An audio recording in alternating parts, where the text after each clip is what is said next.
와, 오늘 트레이드 데스크 주가요. 시간외에서 30% 넘게 떨어졌다는 소식. 진짜 시장이 깜짝 놀랐겠는데요. 이게 대체 무슨 일이죠? 네, 정말 큰 폭의 하락이었죠. 그래서 오늘은 이 트레이드 데스크 2분기 실적 발표를 좀 자세히 보면서요. 이게 광고 시장 전체에는 뭘 말해주는 건지 여러분이 보내주신 자료들 가지고 한번 깊이 파헤쳐 보겠습니다.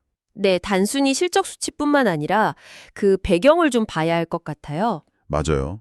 목표는 단순히 실적이 안 좋았구나가 아니라 이 광고 기술 분야의 현재란 미래에 대해 좀 더 깊은 통찰을 얻는 거겠죠. 자, 그럼 바로 시작해 볼까요? 네, 좋습니다. 우선 실적부터 좀 더 파고 들어갈 것 같아요. 2분기 매출이 6억 4천만 달러, 전년 대비 19% 증가했다는데 이게 언뜻 보면 괜찮아 보이는데 왜 쇼크 수준으로 받아들여진 걸까요? 그건 성장률 둔화가 예상보다 좀 심각했기 때문인데요. 바로 직전 분기 성장률이 25%였고 작년 같은 기간은 26%였거든요. 근데 이번에 19%로 뚝 떨어진 거죠. 확연히 둔화된 겁니다. 비교해보니 확 차이가 나네요. 네, 특히 기대를 많이 했던 그 연결 TV, CTV 광고 수요가 생각보다 부진했다는 점이 좀 실망감을 키운 것 같아요. CTV 성장세 둔화. 이게 구체적으로 어떤 요인들 때문일까요? 단순히 경기 탓만은 아닐 것 같은데요. 맞습니다. 그게 복합적인데요. 첫째는 말씀하신 대로 계속되는 경제 불확실성 때문에 광고주들이 전체적으로 예산을 좀 줄이는 추세가 있고요. 근데 더 구조적인 변화는요. 광고 예산이 있잖아요. 이게 메타나 틱톡 같은 뭐랄까 소위 월드가든이라고 부르는 거대 플랫폼으로 확 쏠리고 있다는 거예요. 또 자기네 플랫폼 데이터를 활용하기가 편하다는 강점들이 있으니까 광고주들이 그쪽으로 좀 더 집중하는 거죠. 그렇다면 트레이드 데스크의 핵심 사업 모델, 그러니까 여러 매체를 중개하는 독립적인 수요 측 플랫폼 DSP라는 위치 자체가 지금 좀 도전받고 있다 이런 의미네요. 그죠? 네, 바로 그 지점입니다. CEO 제프 그린 또 4월부터 자동차나 소비재 광고주들 사이에서 좀 변동성이 커졌다고 인정했잖아요. 네, 그랬죠. 광고주들이 점점 더 효율성을 따지고 또 직접적인 데이터 통제가 가능한 대형 플랫폼을 선호하는 경향이 나타나는 것 같아요. 어떻게 보면 트레이드 데스크가 내세웠던 그 오픈 인터넷 생태계에서의 중립성이나 기술력 이런 것들이 지금으로서는 거대 플랫폼의 데이터 독점력이나 효율성을 넘어서는 매력을 주지 못하고 있다. 뭐 이런 방정일 수도 있겠죠. 게다가 재무적으로도 좀 부담이 커지고 있다면서요? 맞습니다. 2분기 영업비용이 18%나 늘었어요. 매출 성장세는 꺾였는데 비용은 오히려 증가한 거죠. 수익성이 악화되는 상황입니다. 진짜 안 좋네요. 수익성은 나빠지는데 그럼 미래 전망은 어땠나요? 그것까지 안 좋았던 건가요? 네, 3분기 매출 전망치도 문제였습니다. 7억 1,700만 달러를 제시했는데 이게 시장 기대치를 살짝 웃도는 정도에 그쳤어요. 그러니까 이런 부정적인 요인들이 가합쳐지면서 투자자들이 완전 실망해서 대거 매물을 던진 거죠. 그래서 주가가 폭락한 거고요.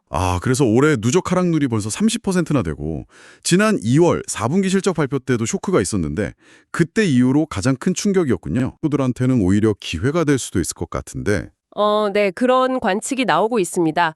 예를 들어 로쿠나 퍼브매틱 같은 경쟁사들이 반사이익을 얻을 수 있다 이런 얘기가 있고요. 광고주들이 트레이드 데스크 대신 다른 대안을 찾거나 아니면 아까 말씀드린 아마존, 메타, 틱톡 같은 거대 플랫폼으로 예산을 더 옮겨갈 가능성도 커지고 있죠.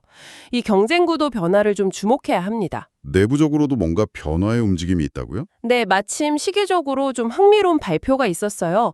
8월 21일부로 새로운 CFO, 그러니까 최고 재무 책임자로 알렉스 카이알이라는 사람을 선임한다는 소식입니다.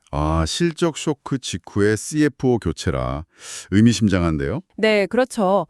이런 실적 쇼크와 맞물린 경영진 교체는 현재 위기 상황을 좀 돌파하기 위한 전략 수정이라든지 아니면 내부 쇄신 의지를 보여주는 그런 신호로 해석될 여지가 충분히 있습니다. 자, 그럼 이 모든 상황을 좀 종합해 볼 때 여러분께서는 이 사건을 어떻게 받아들이시는 게 좋을까요? 이건 단순히 트레이드 데스크라는 한 기업의 문제만은 아니라고 봐야 합니다.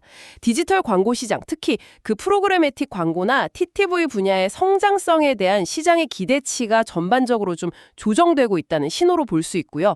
또 거대 플랫폼들의 영향력이 계속 커지는 이런 상황에서 트레이드 데스크 같은 독립적인 에드테크 기업들이 앞으로 어떤 길을 찾아야 할지 이런 질문을 던지고 있는 거죠. 그렇군요. 단순한 기업 실적 문제가 아니라 더 큰 흐름의 변화군요. 네, 정리하자면 트레이드 데스크는 연결 TV 광고 분야에서는 기술 선두주자임에도 불구하고 지금 현재 글로벌 경제 불확실성, 또 광고주들의 예산 압박, 그리고 거대 플랫폼과의 경쟁 심화, 이런 삼중고를 겪으면서 성장성에 좀 제동이 걸린 상황입니다. 단기적인 불확실성이 커진 만큼 앞으로 이 광고 기술 기업 전반에 대한 시장의 신뢰가 회복될 수 있을지, 그리고 트레이드 데스크가 실제로 3분기 이후에 실적을 개선할 수 있을지, 이런 부분들이 향후 광고 시장 전체의 건강 상태를 가늠하는 중요한 지표가 될 것 같아요. 네, 정말 주목해서 봐야겠네요. 마지막으로 이런 질문을 한번 던져보고 싶어요.